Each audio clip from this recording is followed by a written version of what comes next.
এখন একজন নেতা বলছে যে খালি খুরমা খেজুর দিয়ে ইফতার করা যাবে, বড়ি দিয়ে করলে হবে।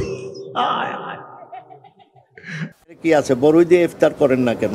আঙ্গুর লাগবে কেন?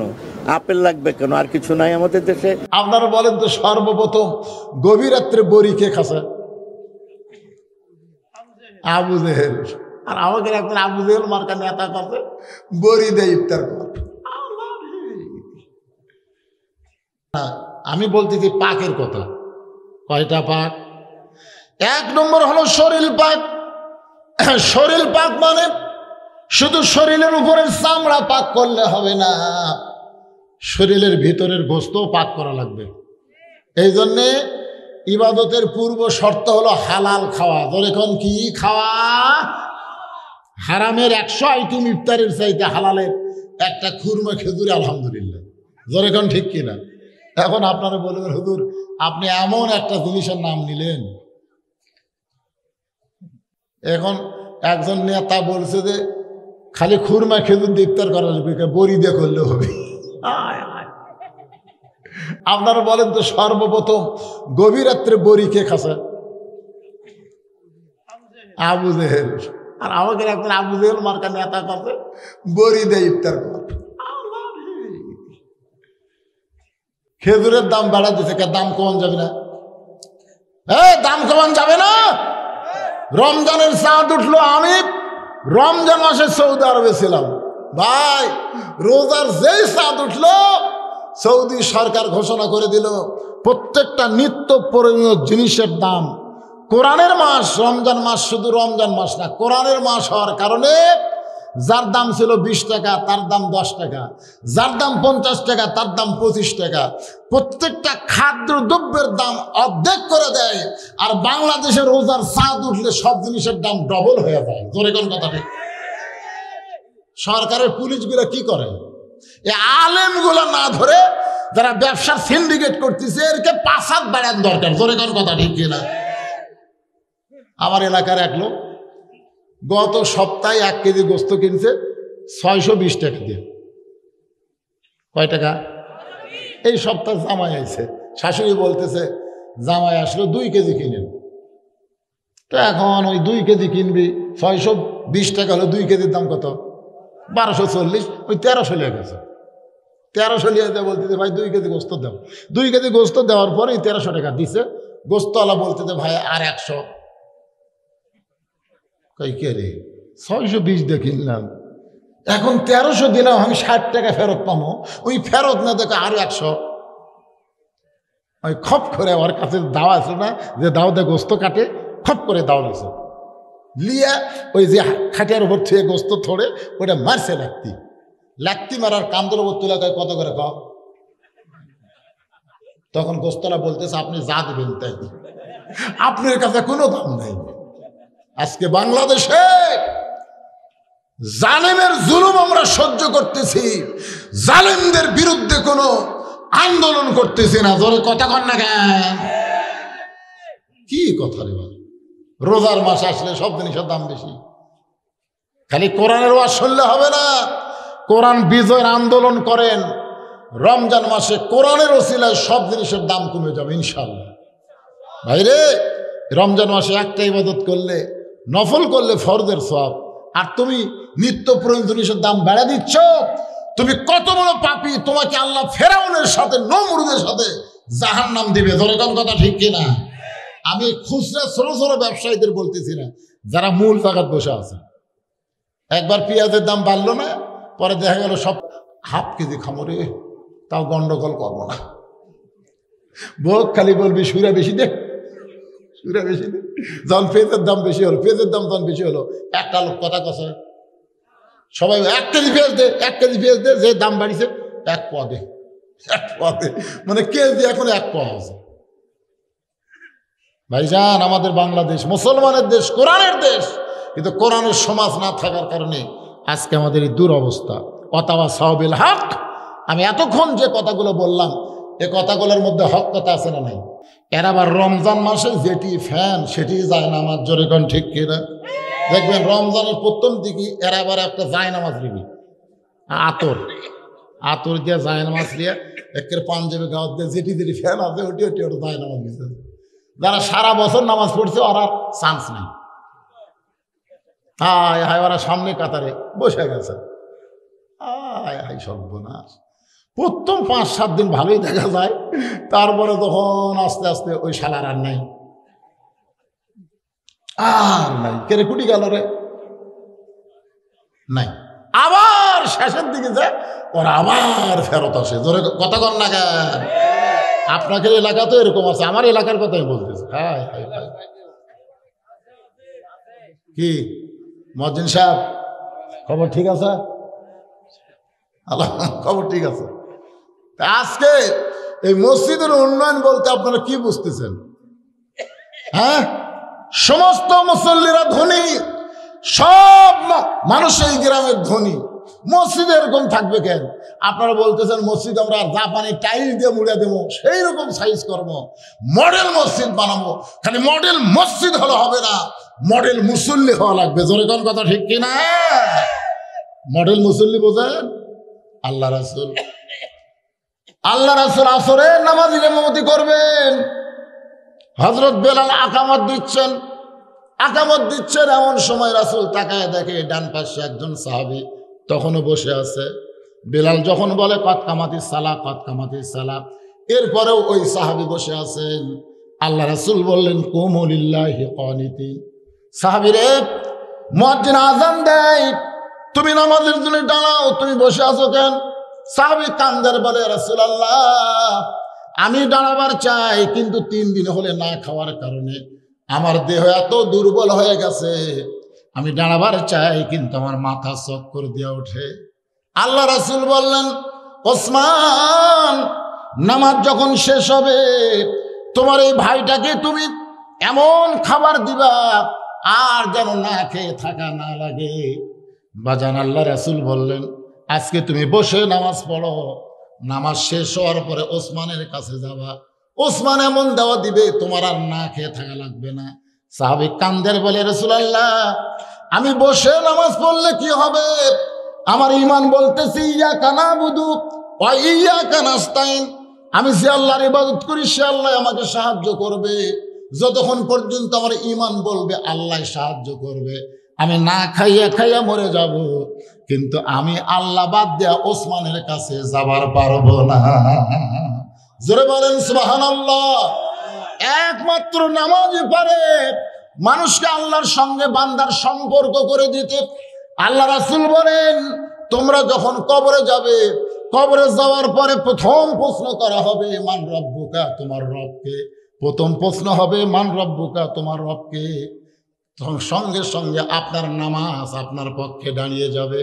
মুনকির নাকিরকে নামাজ বলবে, হে মুনকির নাকির, যেই মানুষটা আরামে ঘুম দিল তাকে কিসের প্রশ্ন করতেছ? মুনকির নাকির বলে তুমি কে? আমরা যাকে প্রশ্ন করব সে তো ঘুম পাড়তেছে, নামাজ বলতেছে তাই ঘুম পাড়বে, তার পক্ষে আমি উত্তর দিবার চাই। মুনকির নাকির বলে তাহলে বলো মান রব্বুকা। নামাজ বলতেছে তাহলে শোনো, যেই লোকটা মসজিদের মধ্যে ঢুকে নামাজের নিয়ত করার পরে আলহামদুলিল্লাহি রাব্বিল আলামিন বলেছে, যেই লোকটা রুকুতে গিয়ে বলেছে সুবহান রাব্বিয়াল আযীম, যেই লোকটা সিজদায় গিয়ে বলেছে সুবহান রাব্বিয়াল আলা, দৈনিক কত রাকাত নামাজ পড়েছে, কত ওয়াক্ত নামাজ পড়লো সারা জীবন, তোমরা কি হিসাব দিবার পারবা? মুনকির নাকির বলতেছে আমাদের কাছে কোনো ক্যালকুলেটর নাই। নামাজ বলতেছে তাহলে রব রব করি তো দুনিয়া থেকে কবরে আসলো, তাকে আবার মান রব্বুকা প্রশ্ন কেন করতেছো? মুনকির নাকির বলে আল্লাহ তোমার বান্দাকে মান রব্বুকা প্রশ্ন করার সাথে সাথে নামাজ যে খেপছে আমরা এখন কি করব? আল্লাহ বলে নামাজ নিয়ে যে কবরে আইলো তার রবের উত্তর হইয়া গেছে। আর নামাজ ছাড়া যারা যাবেন, আজকে কারা কারা ঈশার নামাজ পড়েননি? হাত তুলবার কমলা। না কারা কারা ঈশার নামাজ পড়েননি? আচ্ছা, আপনার ফজর পর্যন্ত বাঁচার গ্যারান্টি দেন তো দেখি। একটা লোক বলেন হুজুর এশা পর্যন্ত কি আছে হুজুর, গ্যারান্টি আছে? তাহলে এক পলকের নাই ভরসা, মিশে সকল আশা, কখন বুঝি দারুণ ঝড়ে ভাঙবে তোমার বাসা। মিশে মায়াই বন্দি থাইকা, মিশে মায়াই বন্দি থাইকা করলাম কত খেলা। পশ্চিমে তাকিয়া দেখো তোমার জীবনের ডুইবা গেছে বেলা। ফাঁসির আসামি না চা খাচ্ছে আর হাসতেছে, অমুকের ফাঁসি হলো, অমুকের ফাঁসি হলো। হুজুর আপনাকে বড় হুজুরের কি হবে?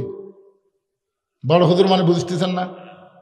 50 বছর যিনি কোরআনের তাফসির করে জেলখানার থেকে হাসপাতালে যে মরল, হ্যাঁ সাইদি হুজুর। আমরা কিন্তু একটা গজল খাই, আল্লামা সাইদি তুমি মরনি, শহীদ হয়েছ আমরা এটাই জানি। কথা কয় না, কথা কয় না, কথা কয় না। হুজুর কি অমুকের ফাঁসি হলো, অমুকের ফাঁসি হলো, বড় হুজুরের কি হবে? তখন আমি চা লাখ কলম 2 কাপ চা দিতে, তামাক কয় হুজুর 2 কাপ কেন? 2 কাপ রে, বড় হুজুরের কি হবে সেটা শুনবে না।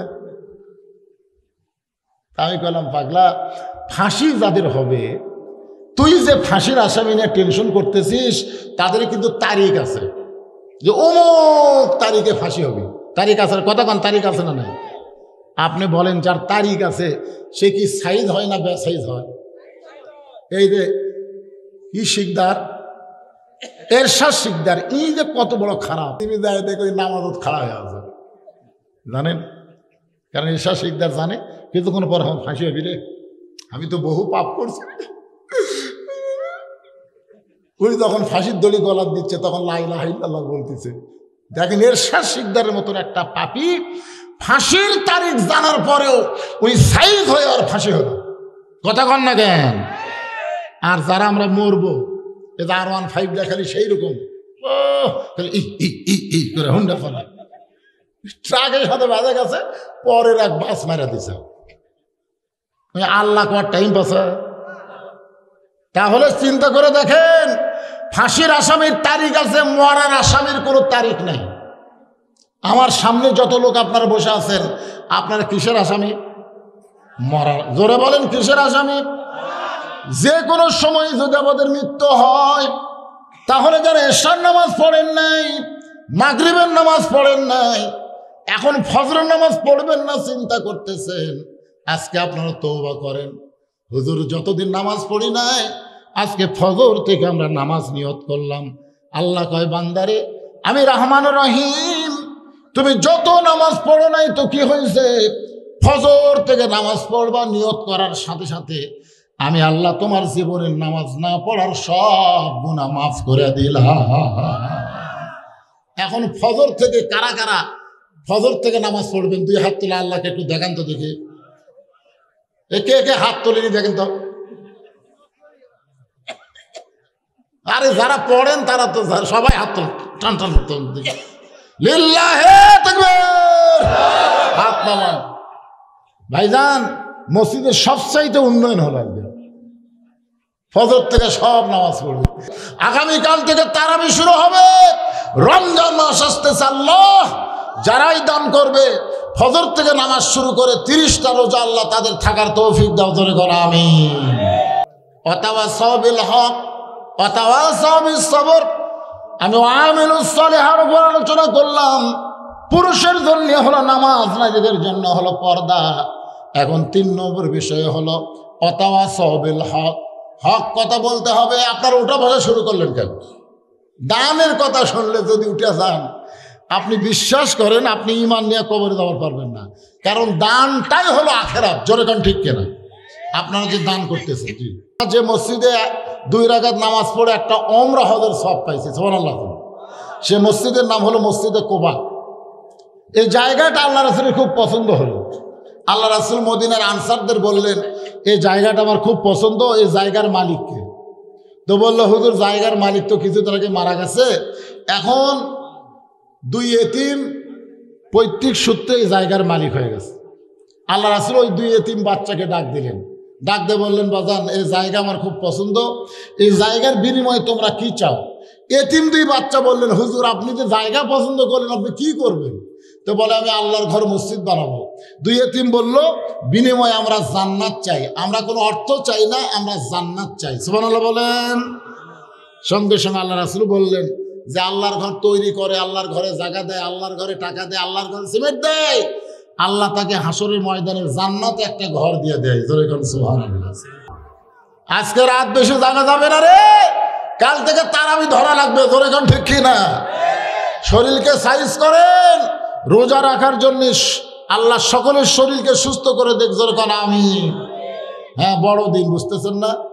16 ঘন্টা। আল্লাহ কোরআনে বলেন কুতিবা আলাইকুমুস সিয়াম কামা কুতিবা আলাল্লাযীনা মিন ক্বাবলিকুম লাআল্লাকুম তাত্তাকুন। রোজা তোমাদের জন্য ফরজ করে দেওয়া হয়েছে, তোমাদের পূর্ববর্তী যারা ছিল তাদের জন্য রোজা ফরজ ছিল, কিন্তু তোমাদের মতো এরকম 1 মাস আল্লাহ রোজা ফরজ করেনি। শুধু উম্মতি মুহাম্মাদের জন্য লাগাতার 1 মাস রোজা আল্লাহ ফরজ করেছেন। ফরজ করার কারণ হলো লাআল্লাকুম তাত্তাকুন, আশা করা যায় এই রমজান রোজাই তোমাদেরকে মুত্তাকি বানায়া দিবে। নামাজ মানুষকে মুত্তাকি বানায় না, নামাজ মানুষকে মুত্তাকি বানায় না, হজ মানুষকে মুত্তাকি বানায় না, যাকাত মানুষকে মুত্তাকি বানায় না। মুত্তাকি বানায় তার নাম হলো রমজানের রোজা। যখন আপনি নামাজ পড়েন, আপনি কিন্তু আল্লাহর জন্যও পড়েন, আবার মানুষকে দেখানোর জন্যও কিন্তু নামাজ পড়েন। অনেক নামাজে আছে মানুষ দেখানোর জন্য আস্তে আস্তে নামাজ পড়ে, একলা যখন পড়ে খালি ঢকাঢক মারে। জোরে কোন কথা ঠিক কিনা? অনেক হজকারী আছে যারা আল্লাহর জন্য হজ করে, আবার নামের আগে আলহাজ না লিখলে তারা বেজার হয়ে যায়। তার মানে হজ আল্লাহর জন্য করে, মানুষকে দেখানোর জন্য করে। আবার যারা যাকাত দেয়, আল্লাহর জন্য যাকাত দেয়, আবার ভিডিও করে মোবাইল করে ফেসবুকে ছাড়া দেয়। জোরে কোন কথা ঠিক কিনা? তার মানে বোঝা গেল নামাজ আল্লাহর জন্য পড়ে, মানুষকে দেখানোর জন্য হয়। আবার রোজা শুধুমাত্র আল্লাহর জন্য। কেমন করে বোঝেন? দেখেন 16টা ঘন্টা আপনি রোজা রাখতেছেন, মানুষকে দেখানোর জন্য কেউ যদি রোজা রাখে, মানুষের সামনে দেখবেন সে বলতেছে আমি রোজা আছি, রোজা আছি। এটা আমরা ছোটবেলায় করতাম, যখন আমাদের 8-10 বছর বয়স হইতো ছিল, তখন আমার মনে আছে রোজা থাকলে সবাইকে বলতাম আজকে আমি রোজা আছি, আজকে আমি রোজা আছি। এই কথা 10 ঝরক কইয়া 11টার সময় মা করি, মা খাবার দাও। মা কয় তুই না সবাইকে কইলি রোজা আছি। বলছি ঠিক, আর পারতেছি না এটা।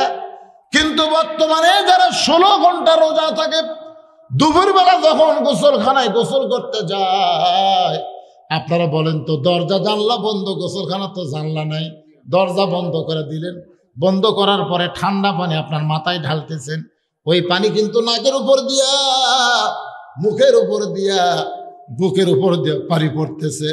আপনার মন কিন্তু বলতে পারে কেউ দেখতেছে না, 1 জগ পানি খা। এত তৃষ্ণা নিয়ে রোজা রাখিস, বাহিরের লোকেরা বুঝতে পারবে না, দরজা বন্ধ, 1 জগ পানি খা। সঙ্গে সঙ্গে ইমান বলতেছে দুনিয়ার কেউ না দেখলে আল্লাহ দেখবে। রোজাদারের জন্য 2টা সুখবর। এই জন্য যারা কষ্ট করে রোজা রাখবে, আল্লাহ তাদের জন্য 2টা পুরস্কার দিবে। ধরে কোন কয়টা পুরস্কার? 1 নম্বর পুরস্কার হলো ইফতারের সময় বাংলাদেশে বহু ইফতার পার্টি হয়, আবার ইফতার মাহফিল হয়। একটা হলো ইফতার পার্টি, আওয়ামী লীগ করে, বিএনপি করে, জাতীয় পার্টি করে, সব দল থেকে একটা করে ইফতার পার্টি করে। ধরে কোন করে কি করে না? আমরা দেখছি ইফতার পার্টির মধ্যে হিন্দুকেও দাওয়াত দেয়, ইফতার মাহফিলে কিন্তু দেয় না, ইফতার পার্টির দেয়। ইফতার পার্টিতে বারাক হোসেন ওবামা পর্যন্ত দাওয়াত পায়। এটা হলো ইফতার পার্টি। ইফতার পার্টি মানে 15 প্রকার আইটেম হবে, একজন রোজা নাই। জোরে কোন কি নাই? একজনের রোজা নাই। আমি এক ইফতার পার্টি দিয়েছি, ওরা খালি বারবার ঘড়ি দেখতেছে আর বলে হুজুর আজকের দিন যা সেই রকম। আমি চিন্তা করলাম ইফতার সামনে নিয়ে এইরকম কথা তো কোনো রোজাদার কর পারে না। আমি আস্তে করে ওকে ডাকলাম, ও যখন কাছে আসলো আমি আর কানে কানে কইলাম তুমি তো রোজা নাই। হুজুর আপনি কেমনে জানলেন? আমি পাগল।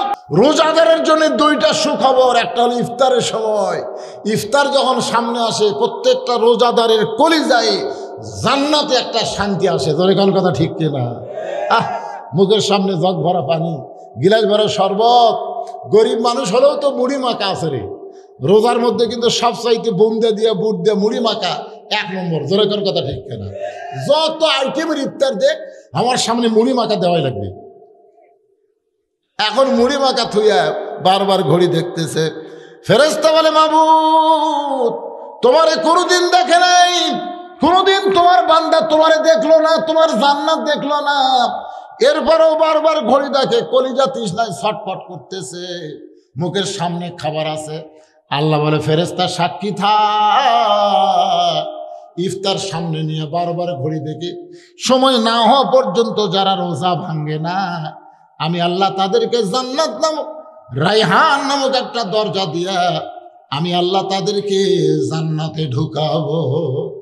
সালামুন আলাইকুম তিবতুম ফাদখুলুহা খালিদিন। রোজাদারকে আল্লাহ তাআলা জান্নাতের দরজায় নিয়ে যাবে। ফেরেশতারা বলবে, রে রোজাদার, আল্লাহর পক্ষ থেকে তোমাদের সালাম, তোমরা জান্নাতের মধ্যে ঢুকে যাও। রোজাদাররা বলবে, আল্লাহ কোথায় থেকে সালাম দেয়? আল্লাহর সালাম সরাসরি আমরা নিবার চাই। জোরে খান সুবহানাল্লাহ। সরাসরি আল্লাহ সালাম দেওয়া লাগবে, কারণ আল্লাহ বলেছেন রোজা আমার জন্যে, আসামলি, রোজা আমি আল্লাহর জন্যে, ওয়ানা ওয়াজযা বিহি, আমি আল্লাহ নিজের হাতে পুরস্কার দিব। জান্নাতে আমরা যাব না ততক্ষণ পর্যন্ত যতক্ষণ যার ভয়ে আমরা রোজা ছিলাম সে আল্লাহকে না দেখা। আল্লাহ তাআলা রাসূল বলেছেন, আমরা যেমন চাঁদ সূর্য দেখি, প্রত্যেকটা রোজাদার আল্লাহকে চাঁদের মতো সূর্যের মতন দেখে প্রাণ খুশি করে তারপরে জান্নাতে যাবে। আল্লাহ সেই রোজা আমাদের রাখার তৌফিক দান করুক। সকলে বলে আল্লাহুম্মা আমিন। ওয়াতাওয়াসাউ বিস-সবর। এই হক কথা বলবার গেলে নানা রকম বিপদ আপদ মুসিবত আসবে। আল্লাহ বলেছেন ধৈর্য ধারণ করা লাগবে। ধৈর্য ধারণ করার কারণে মা কিন্তু একটা সন্তান পায়। রাসূল বললেন, মায়ের পায়ের তলে সন্তানের জান্নাত, মায়ের পায়ের তলে সন্তানের জান্নাত, বাবার পায়ের তলে সন্তানের জান্নাত নাই। কারণ বাবা সন্তানের জন্য বেশি করে না, মা বেশি করে। বেশ, মা কি করে রে? মা কি করে? বাবাই সন্তানের জন্য বেশি করে। মা খালি 10 মাস পেটত তুই আর 2 বছর দুধ খিলাই, তারপরে দায়িত্ব কার? তারপরে সব দায়িত্ব বাপের। মা এসব বলতেছে, আমার ছেলের এই লাগবি, আমার মেয়ের এই লাগবি। বাপ করছে, এখন পারবেন না কেন? পারবেন না কেন? জন্ম দিবার পারেন। গরুর মতন খাটিয়া বাপ সন্তানকে লালন পালন করতেছে। জোরে কথা কন না কেন? কথা কন না। বাদাম নিছে ছেলের জন্য, মন খালি বারবার বলতেছে, পকেটের তোর বাদাম আছে রে, খা। বাপ কয়, না, আমার ময়না খাবি।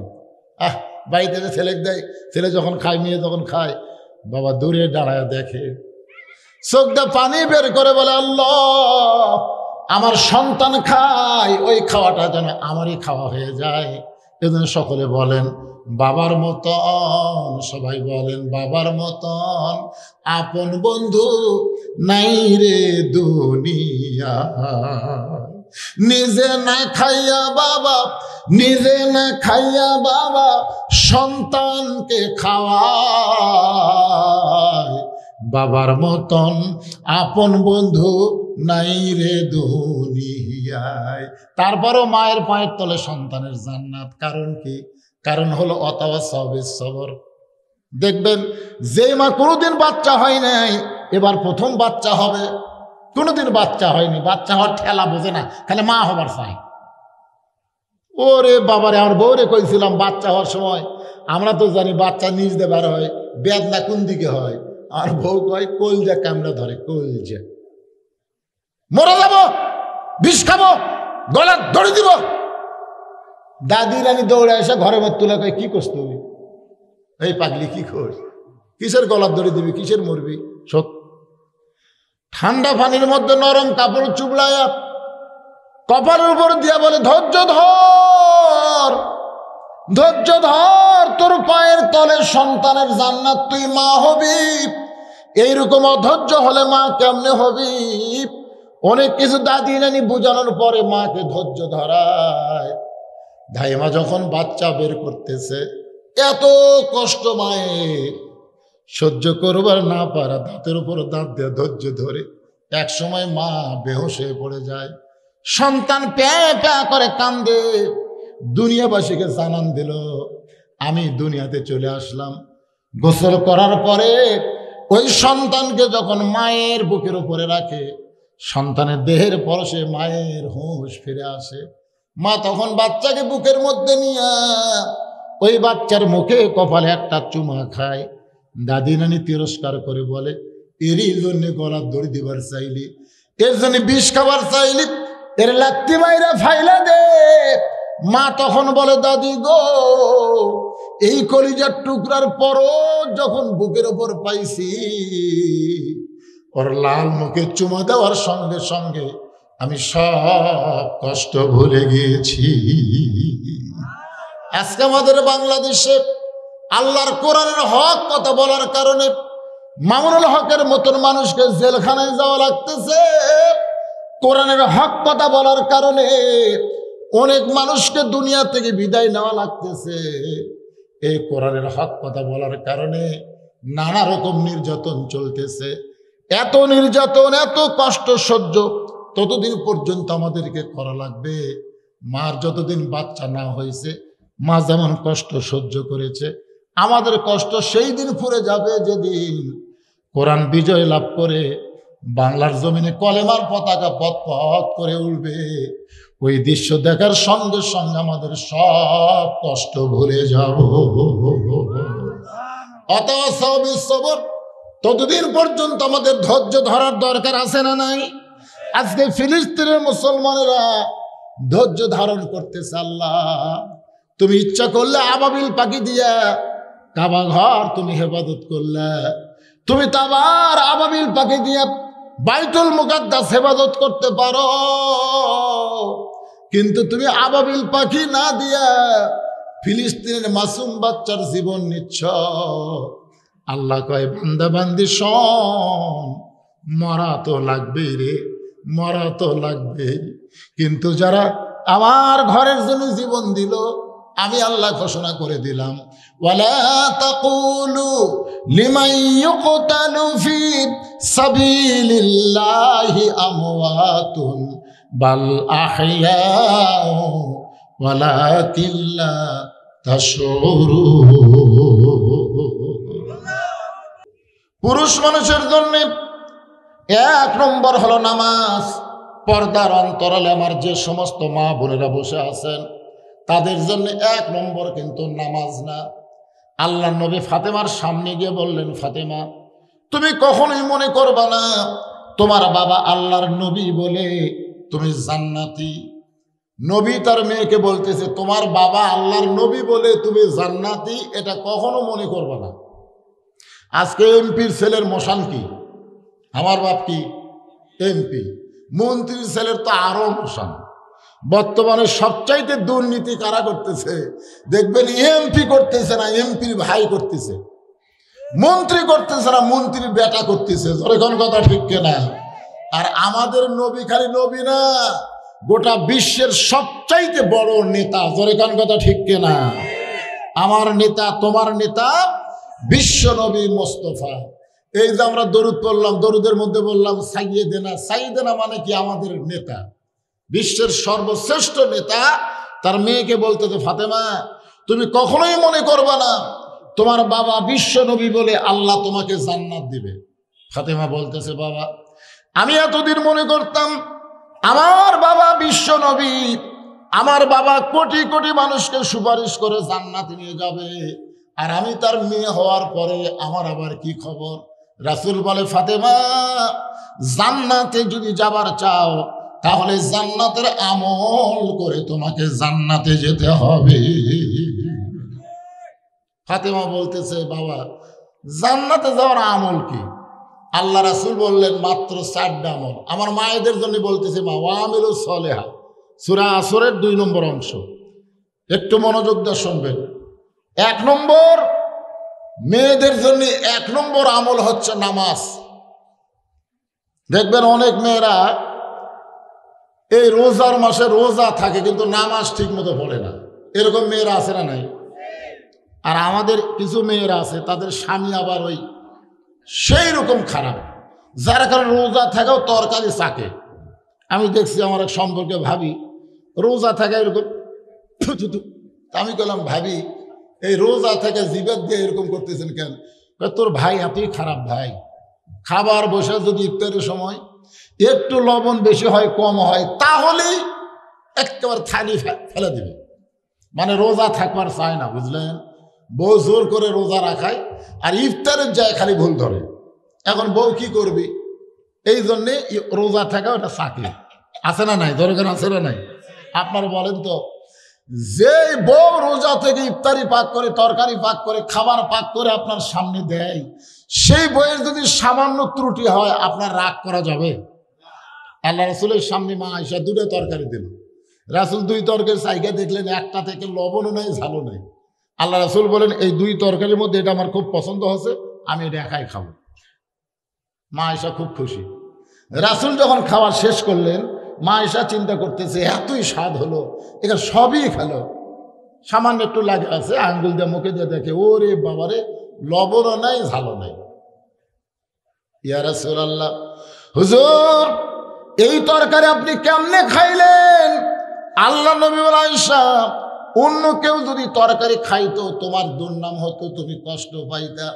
আমি রাসূল একাই খাইছি, যেইটা ভালো সেইটা তোমাদের জন্য রাইখা দিয়েছি। সুবহানাল্লাহ। এটা হলো আমাদের নবীর চরিত্র। আর আমাদের চরিত্র কি? আমার মায়েরা, 1 নম্বর হলো নামাজ। নামাজ বাদ দিয়ে যতই রোজা রাখেন আপনাকে রোজা কিন্তু আল্লাহর দরবারে কবুল হবে না। মেয়েদের 2 নম্বর আমল হলো রমজান মাসের রোজা। 3 নম্বর আমল হলো স্বামীর কথা মতো চলা। 4 নম্বর আমল হলো সতীত্বের হেফাজত, পর্দা করা। আল্লাহ রাসূল বললেন ফাতেমা, সিরিয়ালের দিক দিয়ে 4 নম্বর পর্দা, কিন্তু মানার দিক দিয়ে 1 নম্বর হলো পর্দা। যদি পর্দা না থাকে তোমার 3টা আমলের একটাও কবুল হবে না, নামাজও কবুল হবে না, রোজাও কবুল হবে না, স্বামীর খেদমতও কবুল হবে না। এই 3টাকে যদি কবুল করবার চাও তাহলে মেয়েদের 1 নম্বর আমল হলো পর্দা। জোরে করে 1 নম্বর আমল কি? এখন আপনাকে এই গ্রামের পর্দা কেমন আপনারাই ভালো জানেন। এই গ্রামের মায়েরা পর্দার মধ্যে থাকে না? থাকে তো ইনশাল্লাহ। আল্লাহ কোরআনে বললেন, এই হুজুরা কারা রে? একে 3টাই মাদ্রাসার ছাত্র। আমি অনেক মাদ্রাসার বাচ্চাদের ওয়াজ শোনা ঠিক না, কারণ এরা নিজেরাই একটা করে ওয়াজ সুবহানাল্লাহ। কারণ আমার মাদ্রাসা আছে, আমি জানি এদের সম্পর্ক সব সময় কার সাথে।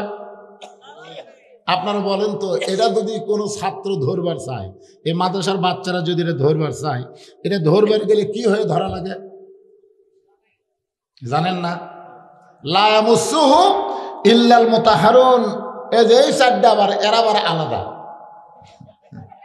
এরা হচ্ছে আকডমের পেটে, আকডম বাগডম ঘোলাডম সাজে, ঢাললো ঢললো। এদের যতই ওয়াজ শোনেন ওরকম ভালো করা যাবে না, কারণ এদেরকে যে শিক্ষা দেওয়া হচ্ছে এই শিক্ষাটাই হলো খারাপ। আর একটা বাচ্চাকে যদি ভালো করতে চান তাহলে শুরুতে শিক্ষাটা ভালো দেওয়া লাগবে। জোরে কোন কথা ঠিক কিনা? হ্যাঁ, ভালোর উপর ভিতটা মজবুত দেওয়া লাগবে। এই মাদ্রাসার বাচ্চারা এরা পবিত্র না হয়ে কিতাব ধরতেই পারে না। যেই কিতাব পবিত্র হয়ে ধরা লাগে সেই কিতাবের সাথে যারা সবসময় সম্পর্ক রাখে তাদের নতুন করে ওয়াজ শোনা লাগে না, সবচাইতে বড় ওয়াজ তাদের কাছে আছে। জোরে কোন কথা ঠিক কিনা? হ্যাঁ, এই জন্য আমি বলি এই হাফিজি মাদ্রাসার বাচ্চাদেরকে ওয়াজ না শোনাই ভালো।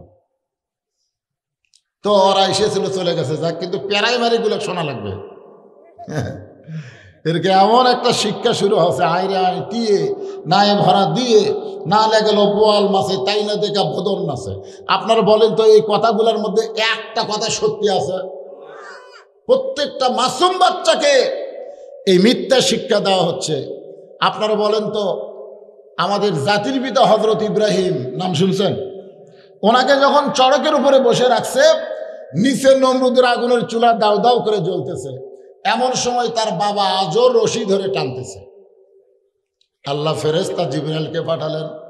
ফেরেশতা জিবরাইল এসে দেখতেছে হযরত ইব্রাহিম কাঁদতেছে। জিবরাইল বলে, ও আল্লাহর নবী ইব্রাহিম, নিচে নমরুদের আগুনের চুলার আগুন থেকে কি আপনি এমন করে কাঁদতেছেন? ইব্রাহিম বলে, জিবরাইল, নিচের দিকে তাকানোর কোনো সময় নাই। আমার কান্দার কারণ হলো আমার জন্ম দেওয়া পিতা আমাকে আগুনে ফেলে দেওয়ার জন্য রশি ধরে টানতেছে। আমি নিচের আগুনের দিকে তাকাইনি, আমি তাকাই আছি ওর বাপের দিকে। এটা কেমন বাপ যে ছেলেকে আগুনের মধ্যে ফেলে দেওয়ার জন্য রশি টানতেছে? আপনারা বলেন তো, এই বাপ ভালো না খারাপ? কথা কয় না। ছেলে কি টানতে, চলক টানতেছে, ছেলে যেন আগুনের মধ্যে পড়ে যায়। আপনারা বলেন তো, যেই বাবা ইব্রাহিম নবীকে নমরুদের চুলার মধ্যে ফেলে দেওয়ার জন্য রশি টানে, ওই বাবা বেশি খারাপ না যেই বাবা সন্তানকে জাহান্নামের আগুনে ফেলে দেওয়ার জন্য রশি টানতেছে ওই বাবা খারাপ? কোনটা খারাপ?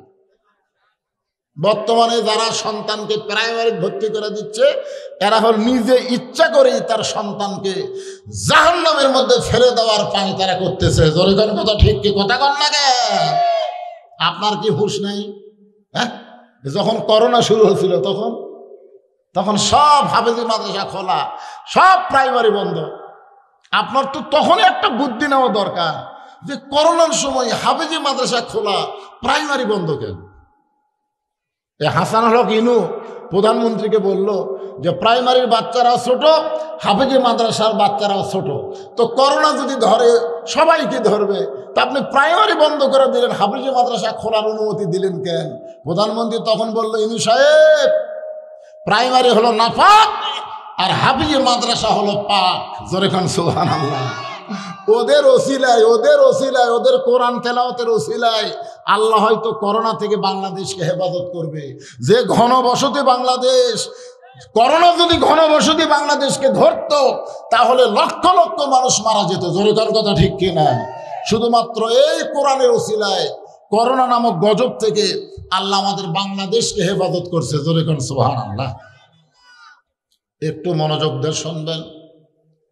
আমার মায়েরা যারা পর্দার অন্তরালে, নারীদের জন্য 1 নম্বর হলো পর্দা। নারীরা যদি পর্দার মধ্যে থাকে, ওই পর্দানিশী মায়ের পেট থেকে যেই সন্তান হবে সেই সন্তান আল্লাহর ওলি হবে। একটা পর্দানিশী মেয়ে, তার নাম হলো উম্মুল খয়ের ফাতেমা। উম্মুল খয়ের ফাতেমা, তার একটা ছেলের নাম হলো আব্দুল কাদের। জোরে বলেন, ছেলের নাম কি? আব্দুল কাদের। 4 বছর বয়সে মাদ্রাসায় ভর্তি করে দিয়েছে। দেখেন পর্দানিশী মায়ের পেট থেকে কিরকম সন্তান জন্ম নেয়। এই জন্য একজন নেপোলিয়ন বলেছে, তোমরা যদি ভালো একটা সন্তান চাও, ভালো একটা মায়ের দরকার। ভালো একটা কিসের দরকার? ভালো একটা মায়ের দরকার। আর আমরা যদি ভালো মা চাই, পর্দা ছাড়া ভালো মা পাওয়ার কোনো উপায় নেই। দেখবেন পর্দানিশী নারীরা কোনোদিন সিজার করে না, সিজার করবে না, কারণ তারা এত শরম করে, না না ডাক্তারের মধ্যে যদি মহিলা ডাক্তার না হয়, মরদ ডাক্তার, আমার পেট কাটে, মরে যাবো, কিন্তু আমি সিজার করবো না, আমার নর্মালি বাচ্চা হোক। আর যারা বেপর্দা, ওরে বাবা রে, মরবো না রে, পেট কাটে বাচ্চা বের করে। আপনারা বলেন তো, নর্মালি বাচ্চা আর সিজার করা বাচ্চা, এই দুটোর মধ্যে তফাৎ কি? নর্মালে বাচ্চা হলো বাচ্চার একেবারে সময় শেষ করে বাচ্চা মায়ের পেট থেকে বের হয়, এটা হলো নর্মালে। আর সিজার করা হলো বাচ্চার এখনো বার হওয়ার সময় হয়নি, এমন সময় পেট কাটে। ডাক্তার টাকা খাওয়ার লোভে বলতেছে পানি ফুরে গেছে, পেটের মধ্যে পানি নেই, বেকা তেনা হয়ে আছে। এখন কি করবি? পেট কাটে বার করে দেখে, পেট কাটে দেখে তোর ঘুমই ভাঙেনি। ডাক্তাররা কয়, কে রে, আরো 2 দিন পরেই নর্মালে হতো রে, কিন্তু এখন পেট কাটে যার ঘুম ভাঙলো না, করবো কি? তখন ডাক্তাররা বসে বলে, জ্বর পাও ধরে বাইর করে একটা ঘুরেন দাও। তখন এই পাও ধরে এরকম একটা ঘুরেন দেয়। ওই ঘুরেন দিতে তখন মাথার ঝাঁকিলে, ওই যে ঝাঁকি খাচ্ছে, ওই ঝাঁকি খাওয়ার পরে ওই বাচ্চাটার কোনো সময় স্থির থাকে না, যেখানেই বসে 2-4 মিনিট পর পর লাফ দেওয়া ওঠে, মানে অস্থির। আর যারা আমরা নর্মালি হচ্ছি, আমার দাদি তো আমারে কইছে, ভাই তোর টানা বার করবার যা, তোর মাথা লম্বা হয়ে গেছিল, পরে আমরা থেবে থেবে মাথা গোল করছি। আমার মায়েরা শোনেন, আব্দুল কাদেরের বয়স হলো মাত্র 4 বছর। একটা মাদ্রাসায় ভর্তি করে দিছে। মা পর্দার অন্তরাল থেকে বলে, আমার আব্দুল কাদের যেন কোরআনের হাফেজ হয়, আলেম হয়। কারণ একজন ভালো মা চাবে তার সন্তানকে কোরআনের শিক্ষা দিতে। কথা ঠিক না? প্রত্যেকটা ভালো মা চাবে কোরআনের শিক্ষা দিতে, কারণ কোরআনের শিক্ষা যখন সন্তান নেবে তখন ওই বাচ্চাটা পবিত্র হওয়ার শিক্ষা পাবে। কারণ ছোটবেলায় পবিত্র হওয়ার শিক্ষা যদি কোনো বাচ্চারে দেওয়া হয়, ওই বাচ্চা বড় হলে আর অপবিত্র হতে চাবে না। ছোটবেলায় যারা খাড়া হয়ে পেশাব করে, বড় হয়ে তারা পেশাব করবে। পেশাব যে একটা দুর্গন্ধ জিনিস, পেশাব কমপ্লিট করে যে পানি খরচ করা লাগে, অনেক ছেলেরা পর্যন্ত এটা জানি না। জোরে কোন ঠিক কিনা? তা আব্দুল কাদেরকে মাদ্রাসায় ভর্তি করে দিছে। পরদিন ওস্তাদ বলতেছে, আব্দুল কাদের আয়, তোর মা চাই তুই হাফেজ আলিম হবে, আয় আমার কাছে। কাছে নিয়ে বলতেছে, আমার সঙ্গে পড় আলিফ। যেই বলছে আলিফ, সঙ্গে সঙ্গে আব্দুল কাদের লাম মিম যালিকাল কিতাবু লা রাইবা ফীহি হুদাল লিল মুত্তাকিন আল্লাযীনা ইউমিনুনা বিল গায়বি ওয়া ইউকিমুনাস সালাত ওয়া মিম্মা রাযাকনাহুম ইনফিকুন। ওস্তাদ মারছে দৌড়। কেন আমি আলিফ বলার পরে বা না বলতেই যে হারে শুরু করছে, ই তো মানুষের বাচ্চা না, এই জিন পেতনির বাচ্চা হবে। ওস্তাদ দৌড় দিকে, ছাত্র বলে, হুজুর দৌড়েন কেন? বলে একলা পারতেছি না, তোমরা সবাই আসো। সবাই মিলে ঘিরে ধরে দেখতেছে ওই ছোট্ট বাচ্চা, 4 বছরের বাচ্চা খালি ঝুঁকতেছে আর পড়তেছে, ঝুঁকতেছে আর পড়তেছে। দেখবেন কোরআন পড়বার গেলে একটা ঝোঁক আসে। আল্লাহ কোরআনে বলেন, ইন্নামাল মুমিনুনা আল্লাযীনা ইযা যুকিরাল্লাহু ওয়াজিলাত কুলুবুহুম। জোরে কোন আল্লাহু আকবার। এক ওস্তাদ কোরআন শরীফ হাতে নিয়ে, কোরআন শরীফ নিয়ে আব্দুল কাদের পড়তেছে আর আয়াতের উপর দিয়ে আঙ্গুল মারতেছে। একটা মাত্র আয়াত বাদ পড়ে না। যেই মাত্র 18 পারা কোরআন পড়া শেষ, সঙ্গে সঙ্গে আব্দুল কাদের ব্রেক। ওস্তাদ কয়, কে রে 18 পারা পড়ার পরে আর ব্রেক হলো কেন? আর এক ওস্তাদ বলে, জানবার যদি চাও তাহলে আর মায়ের কাছে যাও। বাপের কাছে না মায়ের কাছে? কি জন্যে? বাবা আনন্দে মাতিয়া সাগরে ভাসাইয়া সেই যে চইলা যায়, খবর লয় না। মাজন ধরে আয়ু ধরে কতই কষ্ট করে, 10 মাস পরে পায় প্রসবের বেদনা। এমন দরদি ভাবে কেউ হবে না আমার মা, মা গো। আজকে যে সন্তানগুলো ঘুরতেছে, মাহফিলে বসতেছে না, আর যে সন্তানগুলো মাহফিলে বসে গেছে, আপনারা বলেন সবাই সমান? তো ওরা ঘরে কে, আপনারা বসলেন কে? যারা ঘুরতেছে ওরা যখন মায়ের পেটে ছিল, মা পেট উঠলে গোটা পাড়া ঘুরিছে। ওই পেটের মধ্যেই ঘরণী ব্যারাম পাশে। ওই কোনোদিন কোরআনের মাহফিলে বসবার পারবে না, আর বসার যোগ্যতা নাই। আমারে বলে, হুজুরে 11 মাস আমার খিদা কম, আর রমজানের চাঁদ উঠলে আমার খিদা বাড়ে, কারণ কি? আমি কইলাম, রমজানের চাঁদ উঠলে তোর খিদা বাড়ে, কারণ কি? তোর কি মা বাঁচা আছে? কয় হ্যাঁ। তো মায়ের কাছে যা। তোর মা কেমনে জানবে? আরে যাস না কেন? ও আমার কথা মতো মাকে গিয়ে বলছে, মা 11 মাস আমার খিদা কম, কিন্তু রোজার চাঁদ উঠলে আমার খিদা বাড়ে কেন? মা বলতেছে, তোর দাদি এই সর্বনাশ করছে, তোর দাদি। তুই যখন আমার পেটত আসলি তখন তোর দাদি আমারে কইছে, বৌমা এবছর রোজা থাকা যাবে না, রোজা থাকলে তোমার পেটের সন্তান শুকা যাবে। খালি তুই কি তাজা থাকার জন্য রোজা না রাখ আমি খাসি রে। আমিও রোজার মাসে খাসি, তুইও পেটের মধ্যে খাসি। রোজার মাসে তোর খাওয়া শুরু হচ্ছে রে। এই জন্যে আজকে যারা হোটেলের দরজাত কালো পর্দা দিয়ে খায়, খুঁজলে দেখবেন ওরা যখন মায়ের পেটে ছিল, ওদের মা তখন রোজা ছিল না। এখন একজন ওস্তাদ বলতেছে, জানবার যদি চাও তাহলে আব্দুল কাদেরের মায়ের কাছে যাও। 4 বছরে আব্দুল কাদেরকে কান্দে করে মায়ের কাছে সবাই চলে যাচ্ছে। উম্মুল খয়র ফাতেমা জানলা দিয়ে দেখে গতকাল আব্দুল কাদেরকে ভর্তি করে দিলাম, আজকাই ফেরত দিবার আইছে। উম্মুল খয়র ফাতেমা পর্দার ভিতর থেকে বলে, হুজুর আমার আব্দুল কাদেরকে কোরআনের হাফেজ আলেম বানাবার চাই, মাদ্রাসায় ভর্তি করে দিলাম গতকাল, আজকে ফেরত দিবার আইছেন, কারণ কি? ওস্তাদ বলতেছে তোমার আব্দুল কাদেরের মারাত্মক একটা দোষ আছে। বলে কি দোষ? বলে আলিফ বলার পরে বা বলে না, এক টানে 18 পারা কোরআন আমাদের শোনায় দেয়। এখন তুমি বলো মা, তোমার আব্দুল কাদের 18 পারার কোরআন কোথায় পাইল? মা ঘরের ভিতর থেকে বলতেছে, আল্লাহর শপথ করে বলতেছি আমি জানি না। ওস্তাদ বলে অস্বীকার করো না। বলে আমি এতটুকু জানি আমি 18 পারা কোরআনের হাফেজা।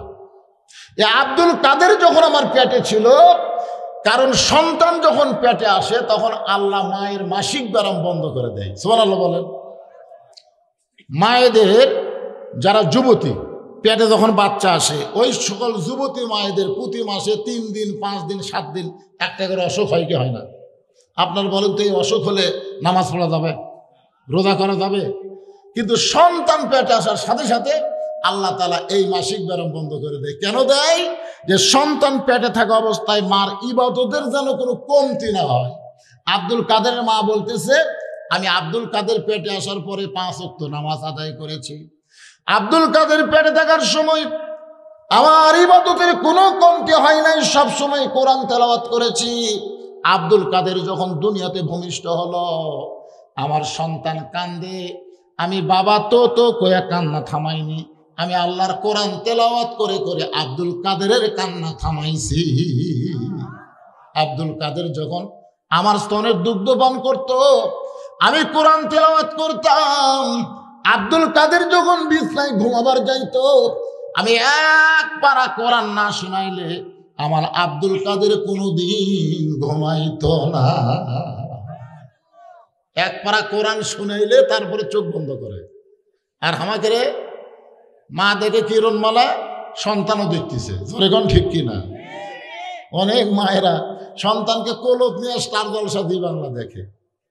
ভাই রে, আজকে সন্তান ভালো মন্দ হওয়ার প্রধান কারণ হলো মা। মাই হচ্ছে সন্তানের সবচাইতে বড় বিশ্ববিদ্যালয়। জোরেগণ কথা কন না গে? 4 বছর আমি 18 পারা কোরআন বহুবার তেলাওয়াত করেছি। আমার তেলাওয়াত শুনে শুনে আব্দুল কাদের যে মুখস্থ করছে, আমি মা হয়ে বুঝবারই পারিনি। সমস্ত শিক্ষক বলতেছে, মা যদি ভালো হয় সন্তান আল্লাহর ওলি হয়। তাহলে আমাদের মা যারা পর্দার অন্তরালে, এরা যদি ভালো না হয় আমরা কোনোদিন ভালো সন্তান আশা করতে পারবো না। আমাদের ভবিষ্যৎ সন্তানগুলো সব মসজিদমুখী হোক, এটাকে আমরা চাই কি চাই না? আমাকে বলে হুজুর আমাদের গ্রামের সবাই ধনী, মসজিদের উন্নয়ন করবে মাহফিল। আমি বলবো মসজিদের উন্নয়ন হলো মসজিদ 2 তলা 3 তলা 4 তলা করা না। মসজিদের উন্নয়ন হলো জাপানি টাইলস দিয়ে মসজিদ সুন্দর করা না। মসজিদের উন্নয়ন হলো এলাকার সমস্ত মুসলমান পুরুষ মানুষকে মসজিদে 5 ওয়াক্ত নামাজ জামাতে আদায় করা। এই নামাজ পড়িস? আমাকে রে সুবহানাল্লাহ কাম সারছে। আপনাকে গ্রামের মসজিদের খবর কি? মুয়াজ্জিন থাকলে ভালো বোঝা যেত। আছে মুয়াজ্জিন? কোথায়? কোনটা?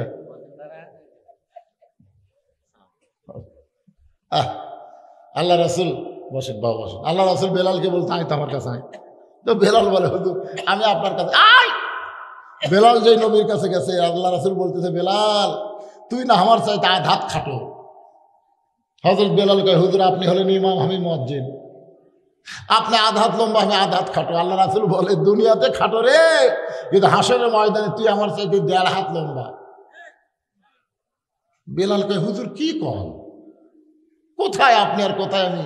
রাসূল বলল, বেলাল, আমি কোনো কথা আমার ইচ্ছাই বলি না, আল্লাহ বলাইছে প্রত্যেকটা মুয়াজ্জিনের মাথা হাসরের ময়দানে সব চাইতে উপরে থাকবে, শুধু মাথা উপরে থাকবে না, মাথাতে আল্লাহ তাআলা নূরের একটা টুপি পরায় দিবে।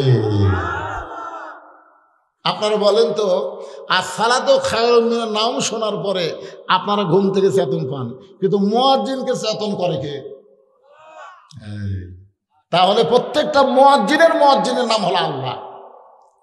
আল্লাহর আযানে মুয়াজ্জিনেরা চেতন পায়, আর সেই মুয়াজ্জিনের নামাজ পড়ে না শালারা, খালি দোষ ধরে। জোরে কোন কথা ঠিক কিনা?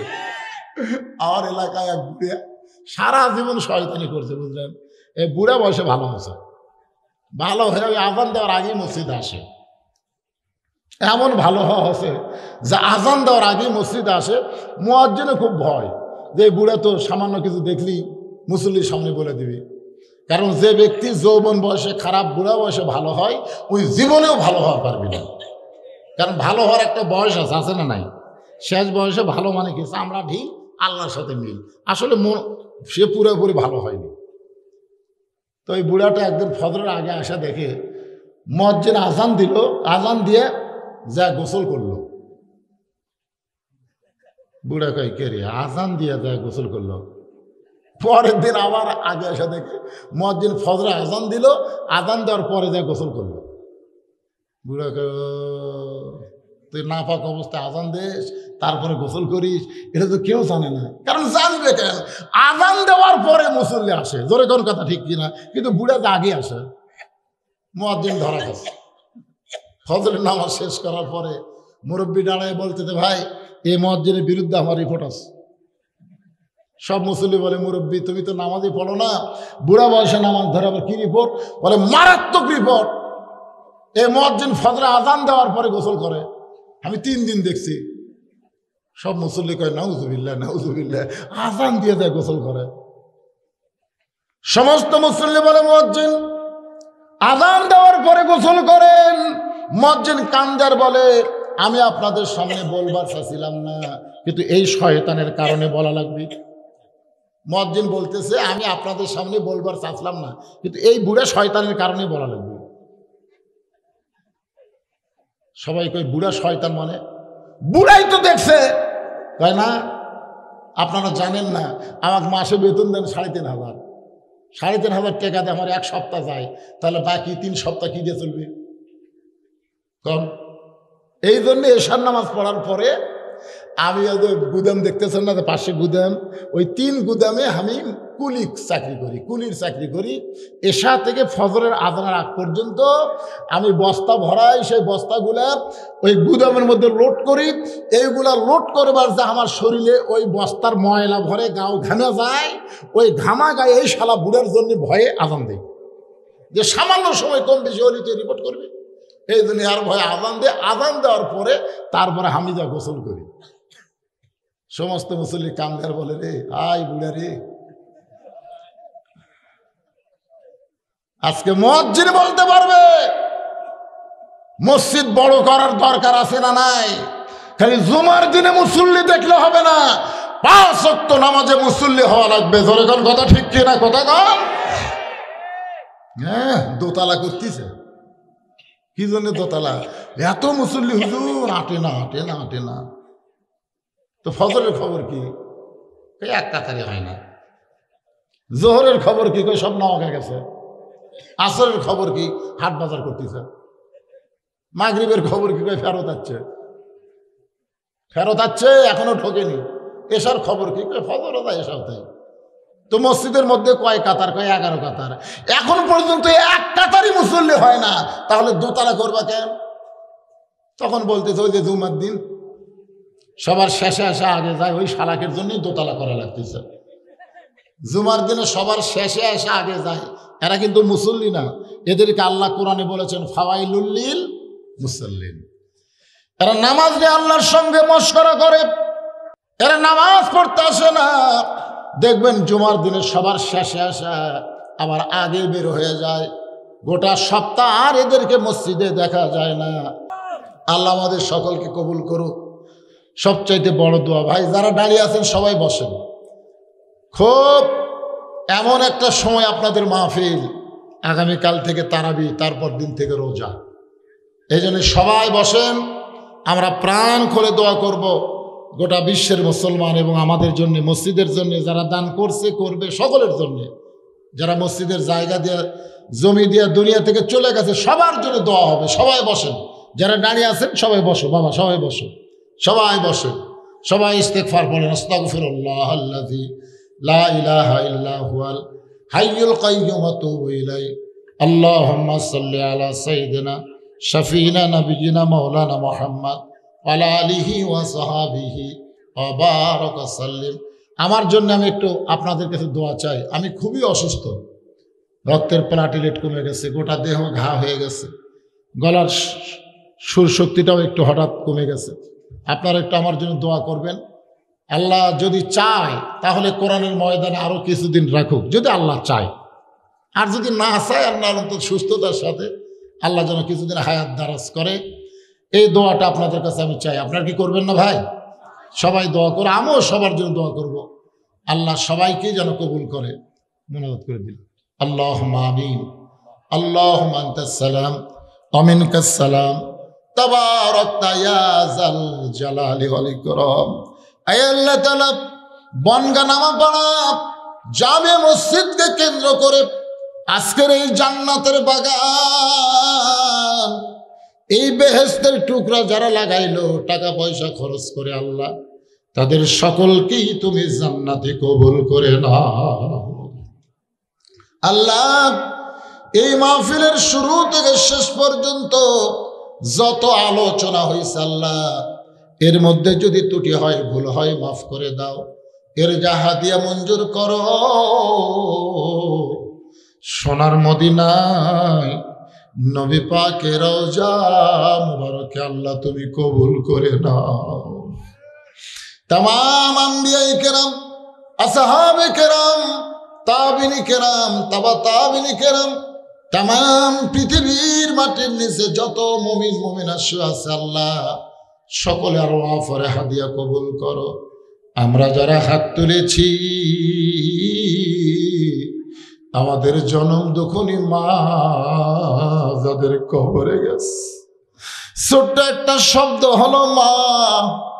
এ মার যে কি দাম রে!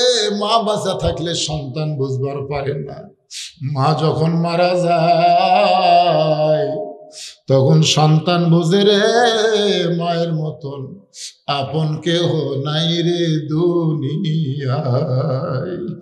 আল্লাহ, বাবার বাড়ি ঘর সবই আছে, আমরা যারা মা বাবা ইতিম হয়ে গেছি, আমাদের বাপ মার কবরকে জান্নাতের টুকরা বানায়া দাও।